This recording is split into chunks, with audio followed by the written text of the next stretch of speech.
Welcome to A Guide to Every Deck in EDH. Today we're looking at Venser Shaper Savant. So Venser is a 4-mana creature. It's a 2/2 with flash, and it says when it enters the battlefield, return target spell or permanent to its owner's hand. Now note, it doesn't say non-land permanent, it's just permanent, and you can target your own stuff. So the main thing that we're going to try to do with Venser is we're going to attempt to set up combos that may or may not involve Venser, but the ones that do involve Venser will use his ability to bounce stuff as part of the combo. So let me explain with the combo creatures. So there's obviously some ones in here that you're probably familiar with. So these are things like Isochron Scepter plus Dramatic Reversal. If you have enough mana rocks, you can imprint Dramatic on the Isochron Scepter and generate infinite mana. Or Hullbreaker plus Soul Ring and, Mox Opal or something. You can just loop those two cards over and over and generate infinite mana.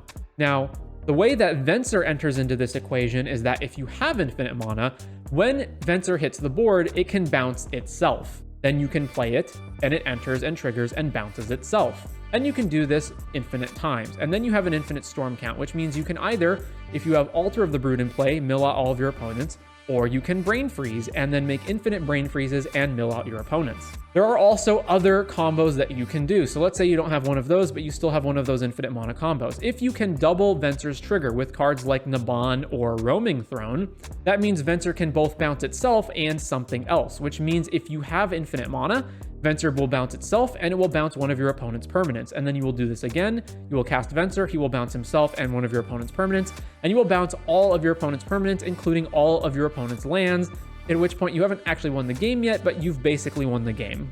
And then finally, there is Peregrine Drake. So again, if you've got something that doubles Venser's trigger, you can Peregrine Drake, then you can Venser. Venser can bounce itself and Peregrine Drake, and then you can redeploy them. And if Peregrine Drake's trigger is being duplicated via Panharmonicon, that's one way to do it. But another way to do it is just anything that allows us to keep redeploying Peregrine Drake is another method of hypothetically generating more and more mana. We also have Displacer Kitten for similar reasons. Any non-creature spell we cast, we can blink various things like Peregrine Drake, but mainly Venser to keep getting the Venser triggers. So aside from that, we have our card draw. Pretty nice stuff here. We've got our counter spells. Obviously, we are a blue deck. Muddle the Mixture can go tutor for a number of different combo pieces, mainly the Dramatic Scepter combo, but it can also go find Naban and Brain Freeze. We've got Mana Vault as part of combo loop, so like Hullbreaker Horror needs cheap mana rocks that produce more than they cost. We've got a pretty straightforward mana base, including Riptide Laboratory to bounce Venser back to our hand sometimes. A little bit of protection.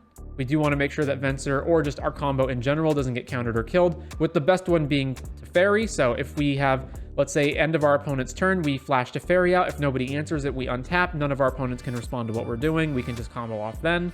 Whole bunch of mana rocks, obviously relevant to the Dramatic Scepter combo, but also just good in general. We then have a number of removal pieces. We do need to be able to interact with our opponent. And there are various cards that will completely shut down what we're doing, like Rule of Law effects. So we do need to be able to bounce other things besides just creatures. A little bit of stacks. We're in mono blue, back to basics, and Harbinger of the Seas barely hurt us while majorly hurting our opponents. And then we got a bunch of tutors. So obviously we have a whole bunch of combos in our deck. We have ways of tutoring up spells, tutoring up artifacts.